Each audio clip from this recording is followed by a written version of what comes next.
Presiden Federasi Rusia Vladimir Putin menyampaikan pernyataan ancaman perang kepada negara-negara anggota NATO.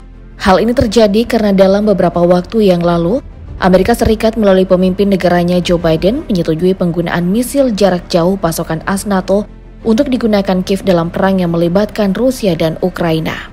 Sampai pada tanggal 19 November kemarin, pemerintah Rusia di bawah komando Putin bersepakat untuk merubah doktrin penggunaan senjata nuklir Rusia dengan beberapa poin yang berpotensi untuk memicu perang besar antara AS NATO melawan Rusia dan sekutunya.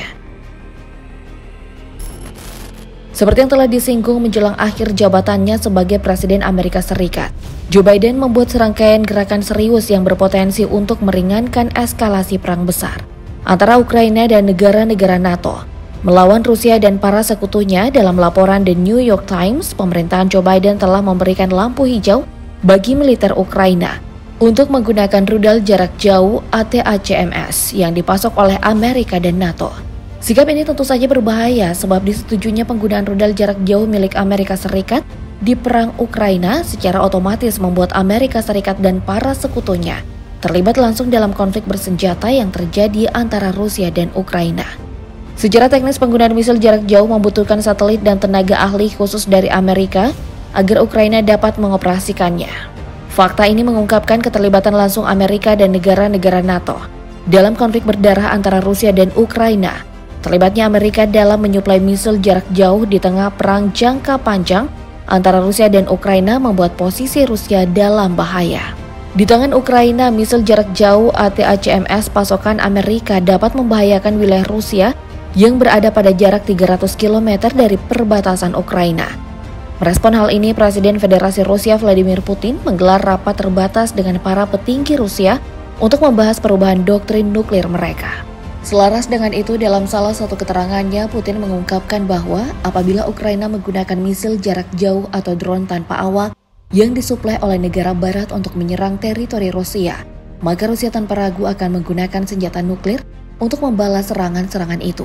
Dan benar saja, dalam rapat yang membahas tentang perubahan doktrin nuklir Rusia, menyepakati bahwa doktrin nuklir harus segera diubah demi menyelaraskan dengan situasi yang ada. Dalam dokumen doktrin nuklir terbaru Rusia, beberapa hal dimuat seperti jika negara yang tak memiliki nuklir meluncurkan serangan drone massal ke Rusia berkat bantuan negara yang memiliki nuklir, maka Rusia berhak menggunakan senjata nuklir untuk merespon serangan tersebut. Selain itu, Rusia juga memperbarui doktrin nuklirnya dengan memuat pernyataan yang mengungkapkan bahwa Rusia dapat menggunakan senjata nuklir dalam agresi militer terhadap Belarus. Dengan disetujuinya perubahan doktrin nuklir Rusia, maka militer negara beruang merah itu dapat menggunakan senjata nuklir dalam perang yang saat ini sedang mereka jalani. Dalam skenario yang ada, bila tembakan nuklir Rusia berhasil menargetkan Kiev, maka dampak destruktif yang dihasilkan akan sangat mematikan. Radiasi dari senjata nuklir itu dapat dirasakan dalam radius 64,2 km, dengan estimasi total korban meninggal hingga 2,5 juta jiwa. Selanjutnya, bagaimana bila senjata nuklir Rusia berhasil diluncurkan ke wilayah negara-negara NATO? Bila melihat situasinya, kemungkinan besar Rusia akan menargetkan kota-kota besar negara-negara NATO seperti Kaliningrad, Berlin, dan Warsaw. Dalam analisis yang ada, bahkan memberikan fakta yang cukup mengejutkan. Dari skenario yang ada, ternyata hanya dibutuhkan 3 misil nuklir untuk menghancurkan peradaban seluruh Britania. Mencengangkan bukan? Setiap ancaman dilontarkan Rusia bukanlah sekedar isapan jempol semata. Rusia sebagai salah satu negara dengan kekuatan nuklir terbesar di dunia, punya persenjataan nuklir yang dirancang untuk menjaga keamanan dan kedaulatannya, sekaligus menjadi pengingat akan kekuatan dahsyat teknologi modern.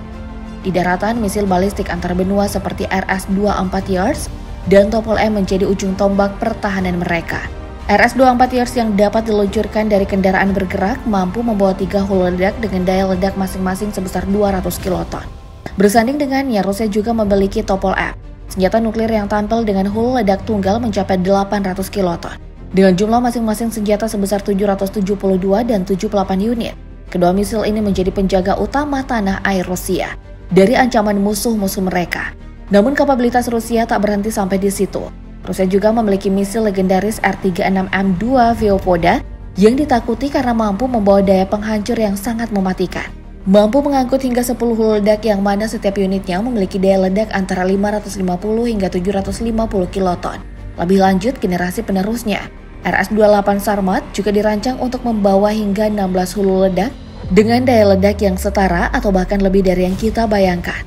Kegagalan Rusia juga semakin bertambah oleh kendaraan luncur hypersonic Avenger yang mereka miliki. Senjata yang memiliki kemampuan kecepatan tinggi dan manuver dalam menghindari pertahanan misil ini menjadikannya sebagai salah satu senjata nuklir paling canggih di dunia. Kekuatan senjata nuklir Rusia tak hanya sekedar di daratan saja. Di lautan, kekuatan Rusia terwujud melalui kapal selam bersenjata misil balistik RSM-56 Bulava milik mereka. RSM-56 Bulava menjadi tulang punggung dari armada nuklir Rusia, dengan kemampuan senjata yang dapat membawa hingga 10 hulu ledak berkekuatan 150 kiloton per misil. Kapal-kapal selam bersenjata Bulava milik Rusia ini diketahui terus berpatroli di perairan Samudra Atlantik, Pasifik, dan Laut Utara, menciptakan lapisan pertahanan strategis demi keamanan Rusia. Bukan hanya itu saja, di dalam lautan, Rusia juga memiliki misil balistik kapal selam bernama R-29 RMU-2 Sineva. Sebagai senjata nuklir, R-29 RMU-2 Sineva menawarkan fleksibilitas dengan berbagai konfigurasi hulu ledak, mulai dari 4 unit berkekuatan 500 kiloton hingga 12 unit kecil berkekuatan 100 kiloton. Meskipun Rusia memiliki senjata nuklir yang sangat mengerikan, hal itu tak lantas membuat Presiden Ukraina Volodymyr Zelensky menjadi gentar setelah mendapatkan persetujuan Barat terkait penggunaan misil jarak jauh mereka. Pada 18 November 2024, Zelensky mengeluarkan pernyataan bahwa ia tak perlu mengumumkan kapan ia harus melancarkan serangan ke Rusia. Ia justru mengatakan bahwa biarkan misil yang berbicara. Benar saja, tepat pada keesokan harinya pada waktu dini hari, militer Ukraina dikonfirmasi menembakkan 6 misil jarak jauh ATACMS ke wilayah Bryansk, Rusia. Sebanyak 5 misil berhasil Rusia gagalkan dengan cara menembak jatuh misil-misil itu menggunakan sistem pertahanan udara S-400 dan Pantsir milik mereka. Merespon serangan itu, Menteri Luar Negeri Rusia Sergei Viktorovich Lavrov menyatakan bahwa penggunaan misil jarak jauh oleh Ukraina untuk menyerang Rusia akan dianggap sebagai fase baru dari perang Barat melawan Moskow, dan kami akan bertindak sesuai dengan hal tersebut. Sebagai bentuk respon terhadap tindakan Barat, Wakil Dewan Keamanan Rusia Dmitry Medvedev juga menyatakan dalam akun X-nya bahwa setiap misil NATO yang ditembakkan ke arah Rusia akan dianggap sebagai pernyataan perang terhadap Rusia. Dan untuk itu Rusia berhak untuk menggunakan senjata pemusnah massal untuk menghancurkan Kiev dan fasilitas utama NATO dimanapun lokasinya. Dan benar, pada 21 November kemarin, Rusia meluncurkan serangkaian rudal balistik jarak menengah hipersoniknya ke Ukraina. Terkait ancaman Putin, Sekjen NATO Mark Rutte menyatakan bahwa eskalasi konflik semakin meningkat karena Rusia melibatkan Korea Utara dalam perang yang terjadi di Ukraina. Dengan alasan itu, NATO berhak untuk memberi bantuan terhadap Ukraina dalam menyerang balik Rusia tanpa perlu menjelaskan hal apapun.